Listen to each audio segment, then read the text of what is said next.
Hi, this is Abdul Rahman Sandhu advocate and you are watching my YouTube channel. आज का जो मौजू है वो बहुत ही इंटरेस्टिंग है कि कंपनीज एक्ट 2017 में लिटिगेशन का फोरम कौन सा है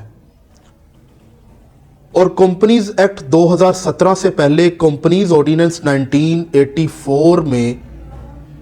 लिटिगेशन कहां पर होती थी। कंपनीज एक्ट 2017 का सेक्शन 5 हमें क्या कहता है, आया कोर्ट की डेफिनेशन से क्या मुराद है और सिविल कोर्ट की जुरिस्डिक्शन है किसी डायरेक्टर्स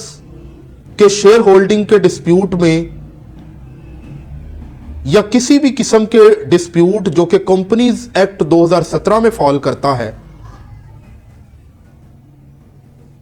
तो आज हम सिर्फ सेक्शन 5 का ही जिक्र करेंगे। अक्सर औकात सिविल कोर्ट में लोग दावा दायर कर देते हैं जो कि कंपनीज मैटर में सिविल कोर्ट की जुरिस्डिक्शन ऊस्ट की गई है। अगर सेक्शन 126 या 136 की पिटीशन हो तो उसकी जो जुरिस्डिक्शन है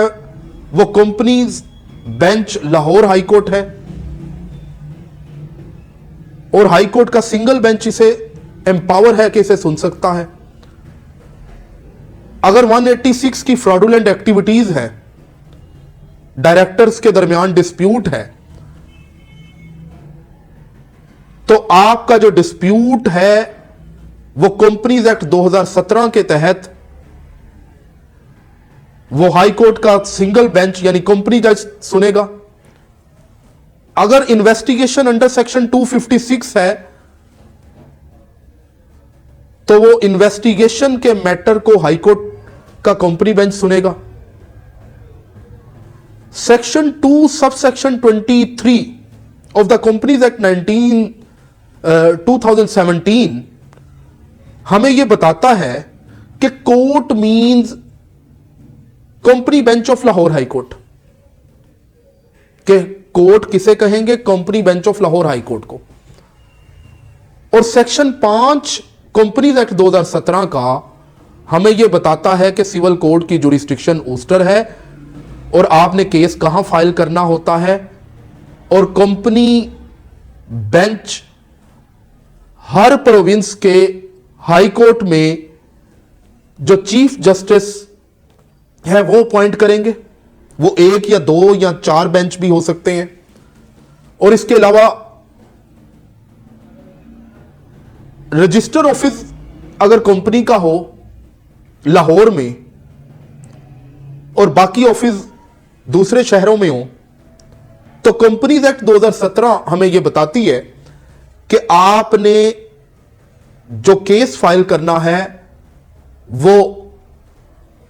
लाहौर हाई कोर्ट यानी जहां पे आपका रजिस्टर ऑफिस है वहां पे केस फाइल करना है।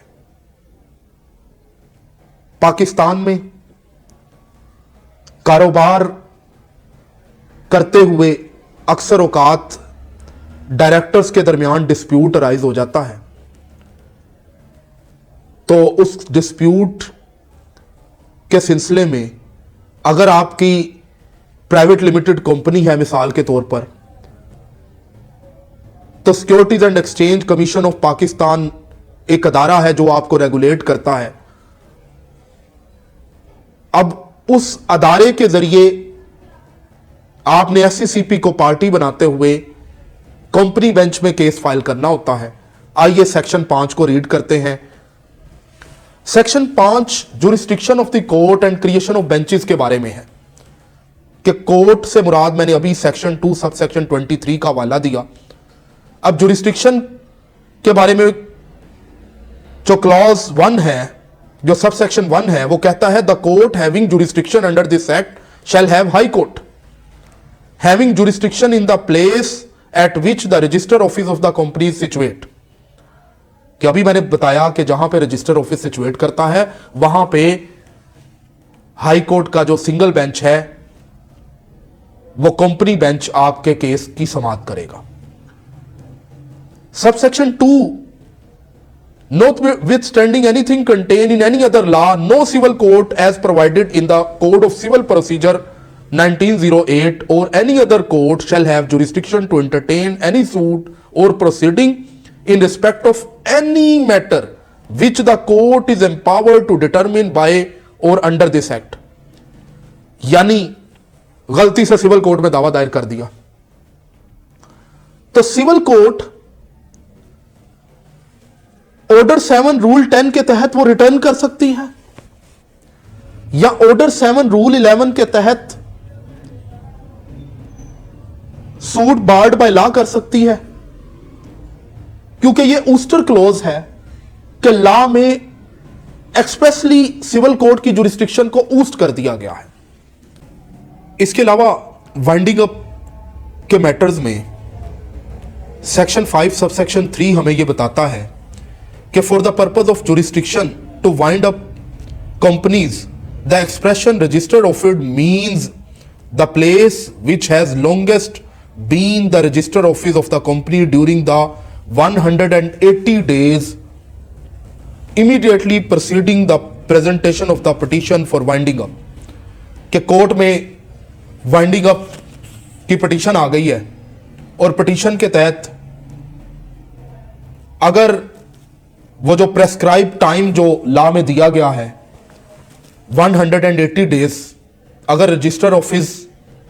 जैसा कि हम लाहौर में काम करते हैं तो रजिस्टर ऑफिस लाहौर में सिचुएट करता रहा है और अब हम वाइंडिंग अप में चले गए हैं, तो मैं किसी और सूबे में, प्रोविंस में वाइंडिंग अप की पिटीशन फाइल नहीं कर सकता। इसके अलावा सेक्शन 5 सबसेक्शन 4 है,